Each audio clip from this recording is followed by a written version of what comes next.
2021 Marin Alpine Trail 7. This is going to be a quick review on the pros and cons of this bike, the parts I changed on here, just an overall review and sizing. Please, if you find any of this content of me blathering useful, please consider a like, subscribe. I appreciate it. Marin Alpine Trail 7 2021. I sold my carboned out truck slash pimp mobile for a big old slack rocket. Let's go over some of the major things about this bike. This is a big bike. This is an XL. It's got a 1300 millimeter wheelbase, which is real big. 63.5 degree head tube, which is really slack. 78 degree seat tube, which is really steep. Short chain stays, bunch of junk, lunka. What does it all mean? Let's talk about it. The parts that came on this bike, let's go over real quick. It had a standard Monarch shock on the back, probably would have been fine, but I changed it out for a DPX2 with an external reservoir. I couldn't find any real definitive clue if you can overheat these shocks with normal trail riding or not, but I got it. DR12 speed is great. When you're under power, you upshift this bad boy. It'll just upshift under full pedaling, which is amazing. The cranks would only go to a 28 tooth, so I changed those up for race face and a 24 tooth, which seems nuts, I know, but I use it all the time because out in the Rockies, it's really steep, and I've gotten used to super low gear ratios, which are rad.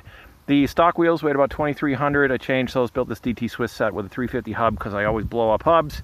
The Ari.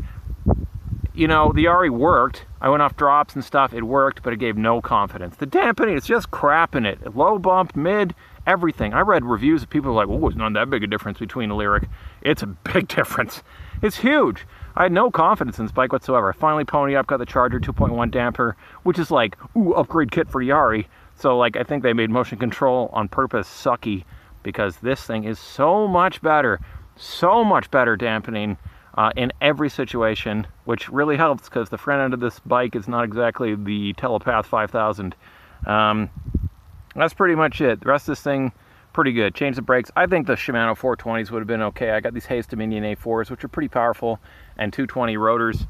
I could use 240 rotors, to be honest. You know, you can't go wrong with bigger rotors. They barely weigh anymore, and they're Radicore. Sizing. This thing's an XL. I'm just 6 foot tall. I have a 32 inch inseam 32 foot attack of the giant man. And I fit this bike great. You'd think this reach would be impossible with an XL. It feels fine. Riding as a trail bike, it feels comfortable. This thing feels shorter reach than my old 650B XL Slash, which was a way shorter bike. So XL all the way, but there are some cons. Let's talk about the many pros of this bike. Okay, there's a lot of pros. This is a 36-pound bike as it sits tubeless. It's a lot of bike, right? But it climbs like a beast. Why does it climb like a beast? 78 degree seat tube is incredible. Not to mention you can fit a giant dropper in there. Giant dropper plus great seat tube is amazing. All of our climbs are so steep here. It is massively better with that seat tube. This is the greatest innovation in mountain bikes I've ever, in my banana years, seen. You don't have to hunch up on the saddle on steep stuff. You can just keep pedaling. The length of this bike and how slack it is means there's so much weight on the front. With my super low gears, I have done climbs on this bike that were virtually unheard of ever doing before, at least for me, because you can keep so much weight on the front and crank away at this thing. This thing, like on short, steep stuff, it's laughable how good it is on it, which I didn't expect at all. It's, you know, really good value. Marin has great value stuff. It seems pretty well built. I took a bunch of it apart to fix everything and ride wrap it. Ride wrapping is the worst. I hate it. It's very finicky. We got an Assegai in the front, and we got the Flow Snap on the back. The Flow Snap, pretty decent tire, I have to say. It works quite well. It has almost a double down casing. It's so thick. Most of the other V-tire stuff, I had one set of V-tires, and they were okay. People, you know, anything that isn't Maxxis or Continental is the worst, but I think these are decent tires. The shop that I got this from, this guy told me that somebody bought this bike and then had Assegais on it and then changed them out for Flow Snaps, and I thought it was a joke. But now I realize these are pretty good tires. They are gnarly and wide, and they work well. They don't have the most feel, but I think it's great. As a rear tire, fantastic. Let's talk about some of the cons of this bike. And you know what I'm going to say. It's that the front end has very little feel.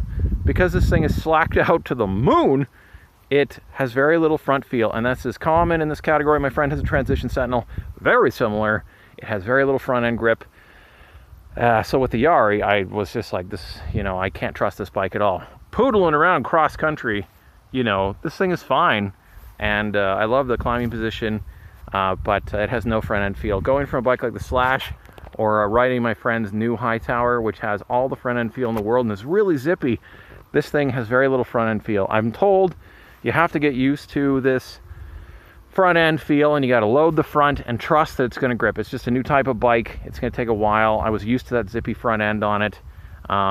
This thing will go down anything. Of course, you can go down huge step downs on this thing with unbelievable confidence, not just because it's slacked up, because it's so long. When your front drops, there's no chance your rear is going to come up. It's amazing. Over really fast chunder with like deep rocks and stuff. I rode Cox Hill recently, which is a pretty rough Alpine descent.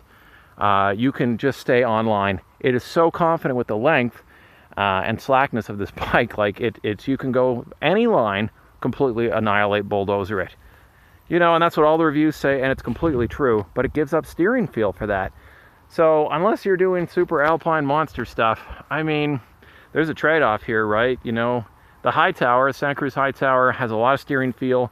It's pretty long. It's not a slack, you know, a bike that actually has trail feel. My Trek Slash had a lot more, but it was harsh as can be. This is a very compliant bike.